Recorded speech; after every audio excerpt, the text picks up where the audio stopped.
Selamat sore semuanya, saya Martin Saputra.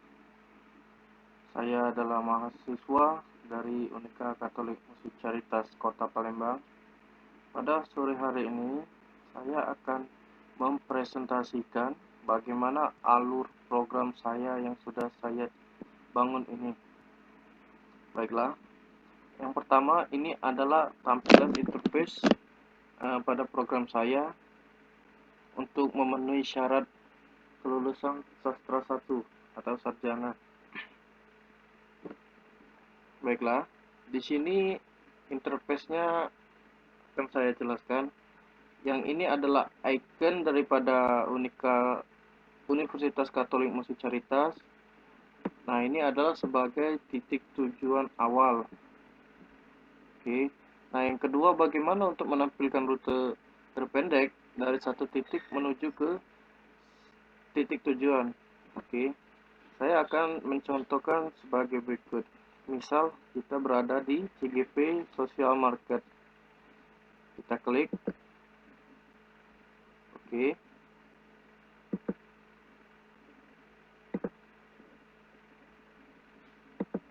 Sebentar. Nah, ketika kita klik running, maka rute terpendek akan dihasilkan dan ditampilkan berdasarkan perhitungan algoritma Dijkstra ini.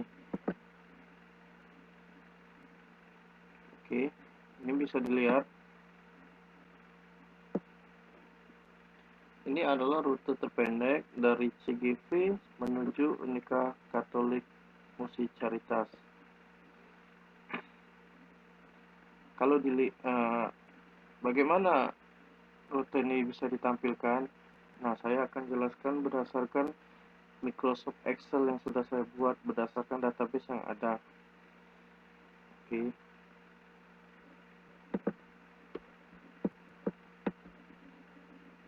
Yang ini adalah graf yang sudah saya buat. Sebentar.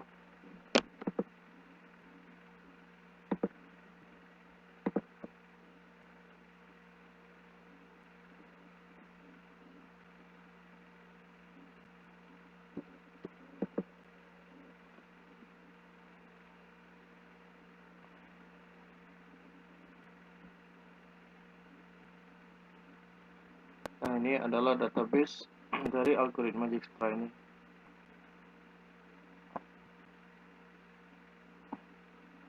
Oke.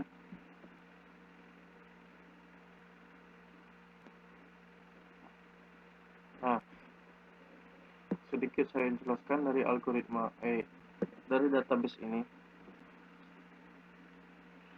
Satu, simpul awal dan simpul tujuan.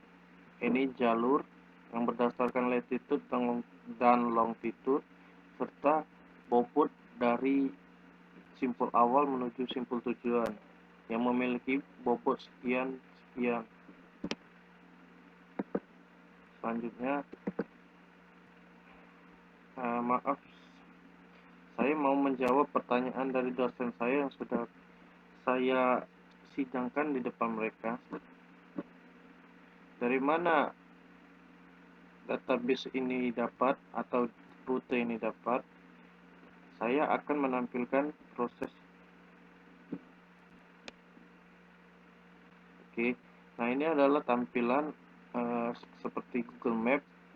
Ini adalah bagian dari Ilir Timur 2. Saya mencoba menjelaskan bagaimana untuk menjawab pertanyaan dosen saya. Yang pertama itu kita melakukan add destination. Ini tujuan kita adalah UKMC. Oke. Kita klik. Nah, maka akan tampil logo atau icon seperti ini. Selanjutnya, kita disuruh atau melakukan add note. Misal nih, tadi dari CGV Social Market kita klik 1, 2, 3, 4, 5, dan seterusnya. Nah, maka Maka selanjutnya adalah kita klik add line. Kita klik dari node 1, node 0, maaf.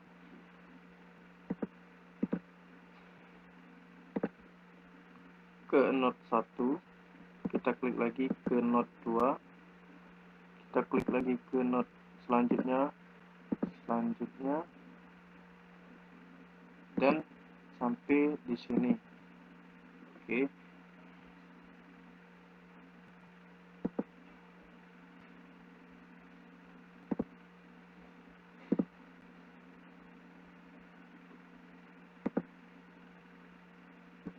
Nah, ini tampilan pada layar Anda atau layar teman-teman.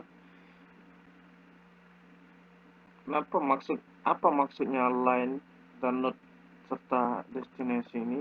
Nah, ini adalah yang membuat database yang sudah saya pakai di program saya, sehingga menampilkan rute yang ada pada layar kita.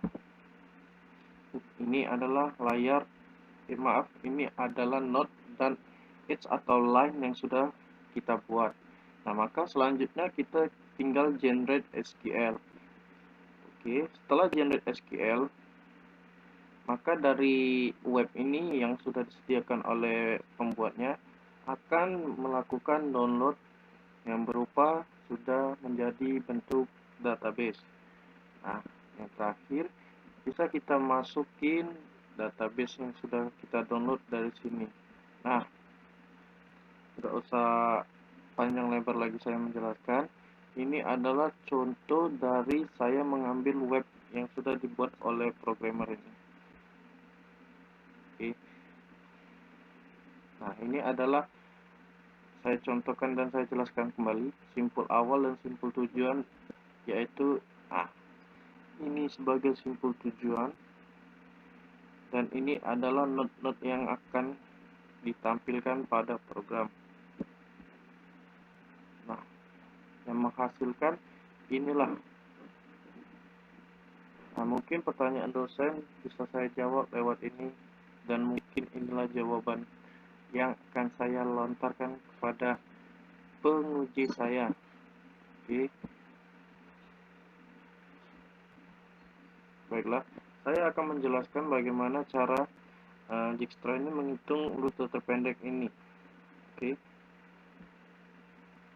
Nah, ini adalah data yang sudah saya rekap dari database yang berupa, bisa dilihat ini jalur misal dari 0 ke 6, 0 ke 8 itu mempunyai bobot sekian. Boleh kita cek di database.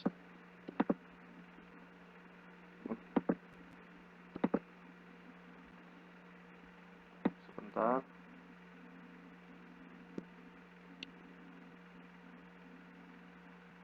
0 ke 8 itu memiliki bobot 333. Sekarang kita cek. 0 ke 8 itu benar 333.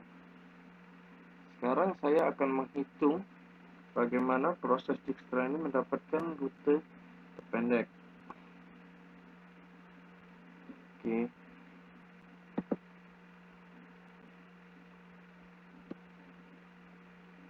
Maaf sebelumnya, sebelum saya menjelaskan dari Excel ini, saya akan melihatkan script daripada Dijkstra ini. Nah, saya akan menjelaskan sedikit tentang script ini. Ini adalah kelas kelas algoritma Dijkstra. Yang kedua, ini function jalur terpendek, graph, simpul dan simpul tujuan. Maksud dari ini adalah apabila simpul awal dan simpul tujuan sudah dekat, maka ada notifikasi bahwa lokasi Anda sudah dekat. Dari fungsi function ini sampai ke bawah ini adalah untuk mengeset graph simpul awal dan simpul tujuan. Oke. Dari sini sampai ke sini itu adalah maksudnya ini berfungsi untuk menentukan simpul awal dan simpul tujuan. Oke. Untuk yang bagian ini adalah temukan satu jalur terpendek. Selanjutnya pada fungsi ini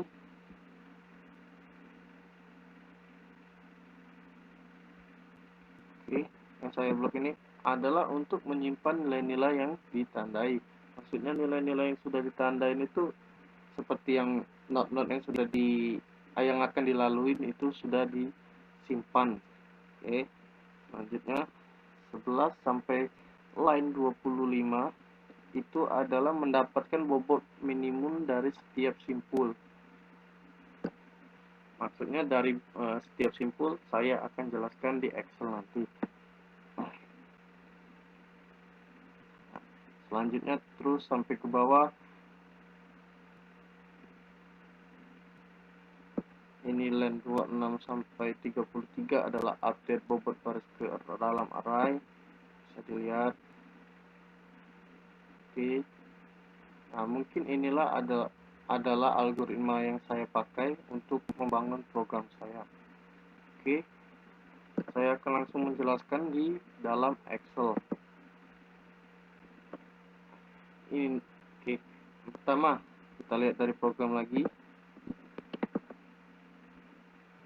Maaf, saya ganti. Misal, kembali kita lihat graf apakah ini benar atau tidak. Mari kita buktikan. Saya berada di posisi di sini dalam veteran. Maka dia menghitung dari not 0, 8, 5, 4, dan 7. Sehingga di sini adalah titik di mana lokasi kita berada. Maaf, ini sudah tertutup oleh banyak not. Nah, mungkin di sini adalah Universitas Katolik Musi Caritas yang akan kita tuju. Oke. Nah, bagaimana kok program ini menghitung dari angka 0, 8, 5, dan seterusnya, bukan dari 6, 9, 10, terus ke lokasi kita. Oke, saya akan membuktikan bahwa program ini sudah benar menurut perhitungan yang sesuai dengan algoritma Dijkstra sendiri yang mencari rute terpendek berdasarkan bobot atau nilai yang terkecil. Oke. Sekarang akan saya buktikan. 0 ke 8. Maaf. Misalkan dari not 0 ke 6 itu memiliki 714. Ini bobotnya. Selanjutnya 0 ke 8 itu memiliki bobot 333. Selanjutnya 6 ke 9, kita lihat 6 ke 9 itu mempunyai bobot 326. Selanjutnya 9 selanjutnya 6 ke 17 itu memiliki bobot 2720.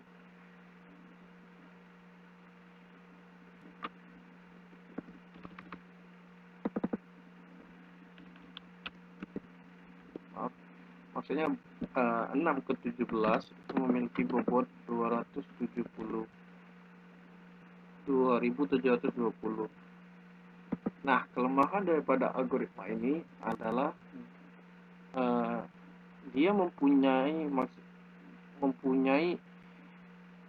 seperti bisa kita bilang adalah rakus, karena setiap bobot-bobot yang ada semua dihitung sehingga menghasilkan nilai-nilai yang terkecil. Oke, saya akan lanjutkan.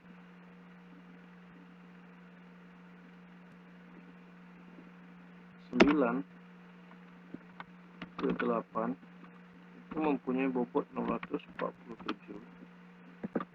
9 ke 10 itu memiliki 262. selanjutnya 8 ke 5 memiliki 249. Selanjutnya 8 ke 9 memiliki 647. 5 ke 4 memiliki bobot 42. 5 ke 10 memiliki bobot 601. 501.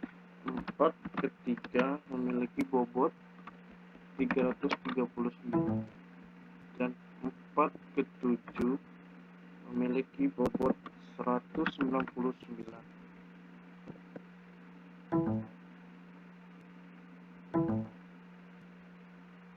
Nah, selanjutnya untuk membuktikan bahwa program ini sesuai dengan graf yang sudah kita buat, mari kita hitung berdasarkan not yang ada ini. Oke. Saya contohkan.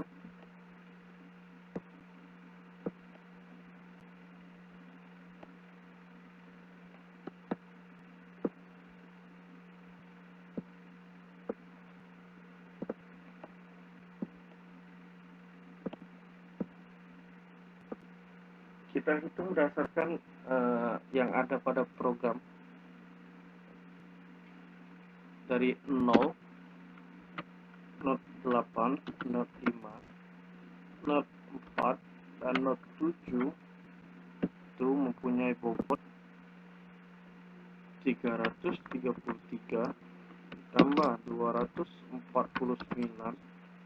ditambah 42 ditambah 199, hasilnya 823. Oke.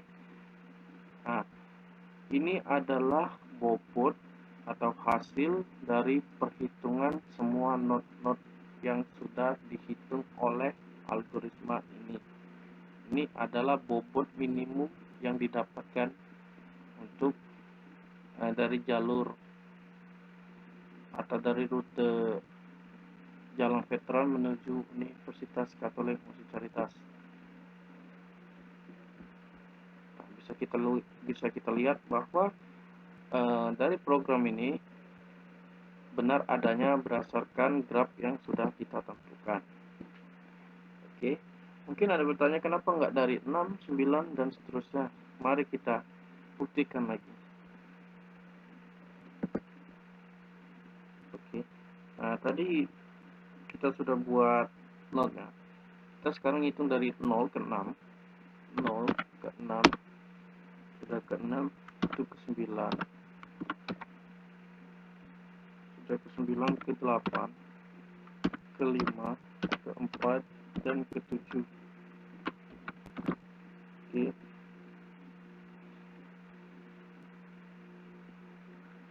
Sekarang kita tambahin semua bobot 714 ditambah 326 ditambah 647 ditambah 249 ditambah 42 ditambah 339, hasilnya adalah 2317. Nah, di sini sudah terbukti bahwa dari not 0, 8, dan seterusnya memiliki bobot terkecil dibandingkan 0, 6, 9, dan seterusnya yang memiliki bobot sangat besar. Di sini sudah jelas bahwa algoritma ini bekerja dalam program saya. Oke, sekian presentasi dari saya. Mungkin ini dapat membantu teman-teman atau yang menonton untuk membuat atau membangun penelitian lebih dalam lagi berdasarkan mungkin dari studi kasus, mungkin dari lokasi yang sudah ditetapkan atau dan lain sebagainya. Untuk ini maaf saya belum ngomong. Ini saya melakukan dan menguji pada bagian Ilir Timur 2 di Kota Palembang. Seperti pertanyaan dosen saya kemarin, saya refresh. Oke, berdasarkan pertanyaan dosen pengujian yang ditanyakan, bagaimana kalau program ini di luar daripada Ilir Timur 2? Nah, kemarin saya belum bisa menjawab. Sekarang saya menjawab pertanyaan dosen penguji saya. Nah, ini sudah saya batasin. Oke, misal saya scroll terus. Nah, ini adalah semua bagian Ilir Timur 2 Kota Palembang. Apabila di luar Ilir Timur ini, dia sudah tidak bisa lagi. Ini sudah saya seminimalis mungkin untuk berada hanya di bagian Ilir Timur 2 saja. Nah, kurang lebih seperti inilah. Ini udah map yang ada di interface ini atau di layar kita sudah tidak bisa digeser lagi. Ini sudah full bagian Ilir Timur 2. Nah, mungkin inilah jawaban pertanyaan dari dosen pembimbing saya. Oke, terima kasih untuk yang sudah menonton. Semoga bermanfaat dan terima kasih. Selamat sore.